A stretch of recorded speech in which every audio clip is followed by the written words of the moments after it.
جاره ئەوەی کە تورکیا کردی لە منطقەی زینی وەرتێ لە نەتیجەی ئەوە بوو کە پەکەکە هێزەکانی خۆی هێنا و لەوێ مەجموعەیەک شوێن ڕەبایەی دانا و ئێمە خەبەریشمان بۆ پەکەکە نارد کە پێویستە ئەو شوێنە چۆڵ بکرێ ئەگەر چۆڵی نەکەن ئێمە ناتوانین بتان پارێزین. تەکنۆلۆژیای تورکیا پێویستی بەوە نییە حکوومەتی هەرێم یان پارتی یەکێتی هیچ حزبێک معلوماتیان بداتێ. تەکنۆلۆژیایەکی پێشکەوتووە زۆر بە ئاسانی دەتوانن هەدەفەکان تەشخیص بکەن. کام سەروەری بۆ پەکەکە حسابی بۆ سەروەری عێراق و کوردستان کردووە؟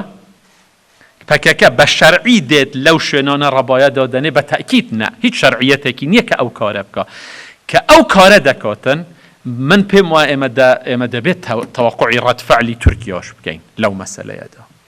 کەمپی مەخمور دوشتی لە یەک جیاوازە.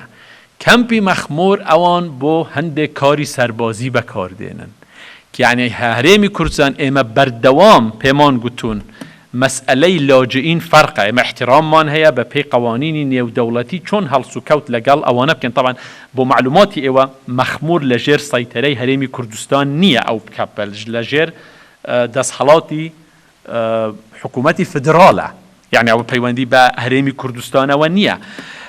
هەموو داواکاریەکانی ئێمەش لەوان ئەوەیە ناکرێتن کەمپی مەخمور کە شوێنی خەڵکی سیڤیلە بەکار بێ بۆ بابەتی عسکەری و تەدریب و ئەم شتانە.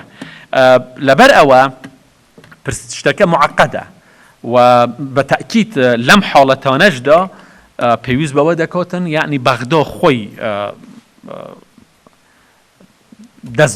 دەست پێشخەری بکاتن و ئەو ئیشانەی کە کرد یعنی ئەو شتێک کە کردویانە لە چوارچێوەی کارەکانی حکوومەتی فدراڵە.